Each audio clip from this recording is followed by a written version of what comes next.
How you doing? This is Mike here. I just wanted to talk about the Lord today. Been a while since I've done a video, and I know some of you freak out because I do them while I'm driving, but I'm fine. My eyes are on the road, and it's all good. It's just I like doing it in the car because it's my quiet time, really.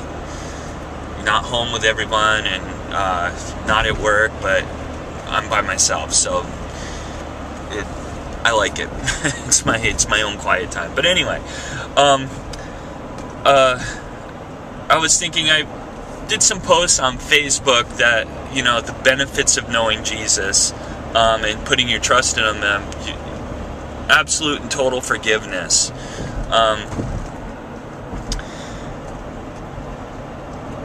And some people, friends of mine, I have a lot of friends who don't believe in God. They,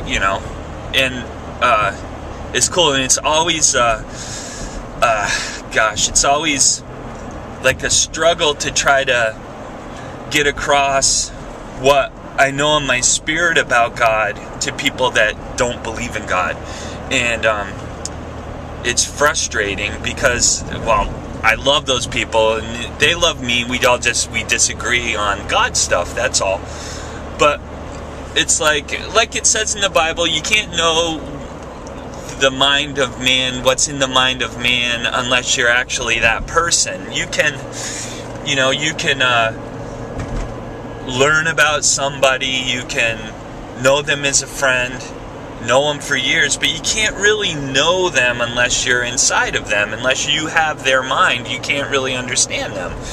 And so when you put your faith in Jesus and you become born again, what happens is His Spirit comes and dwells in your heart. You can't get it unless you ask for it. And it has to be a real ask. You have to mean it when you ask it. You can't just say a few words and think that's it. It's got to be real. You have to really mean it when you ask for Jesus. It can't just be some statement you make without any faith behind it. It's got to be real when you ask it. And when your heart opens and you really allow Christ into your heart, what happens is He comes and He dwells within you. His Spirit and His presence enter you, and it causes a change in your heart attitude. I posted some things about the benefits of Jesus. You get salvation, you get saved, love becomes the guide of your heart, and all your needs are provided for, and healing, and all of this. And a good friend of mine posted things that are, question any of that and say, that's what humans can do it on their own, in their own strength. We can forgive other people, and we can do, we can be morally correct and live the right way in our life by our own power and strength as a self-revelation. And I was thinking about it, and he's right. You can do all those things on your own, and you can try to walk the straight line and live a life, a moral code on your own ability, and change yourself and be responsible for your own actions. But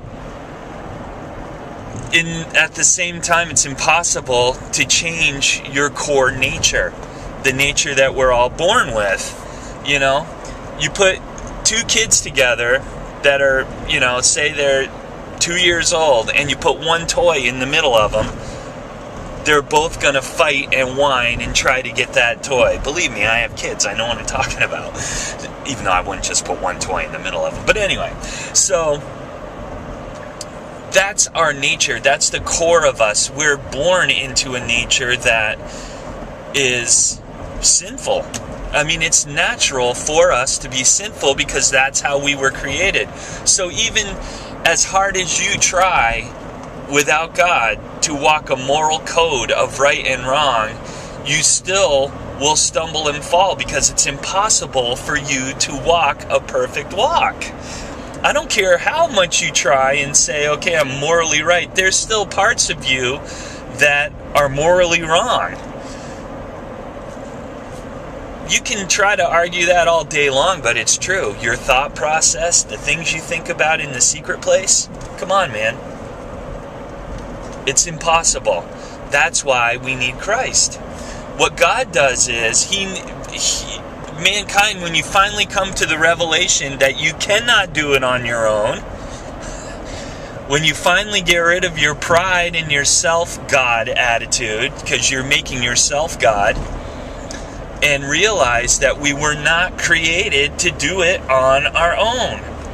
That is a heavy burden and a heavy yoke to have to take on. That God designed it that way so that you'll finally come to the point and say, I need help, man.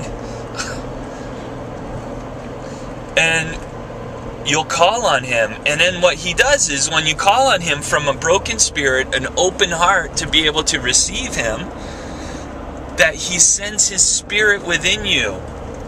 And that all of a sudden, he empowers you. He works through you to do those things that are morally right and in his light.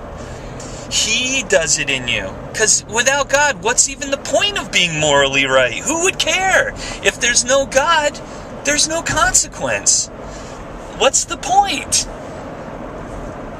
There isn't, But if there's God and if we're accountable before something, then there is a point. So God, what he does is he sends his spirit in your heart, where he works through you to do those things that are pleasing to him. So that the day when we all will stand before God, you're not going to stand before him and go, God, I did it. Of course, a lot of you believe that you won't even stand before God because you don't believe in God. You believe you're just going to die and that's it. Okay, you can believe that. I don't believe that. I believe we are going to be accountable. I believe we're going to stand before God. And I believe that if you reject his salvation, you reject Jesus, that you're going to stand before him with all of your sin and all of your wrongdoing still on you. And the light of God is going to reflect that. And you're going to be burdened with what you did your whole life, rejecting him, when the whole time he's saying, look, you don't have to do it on your own. Just put your faith and trust in what I did for you on the cross, and you're completely and totally forgiven. And what mankind has trouble with is thinking, okay, that means then that I can do anything I want, and I'll just be forgiven. Well,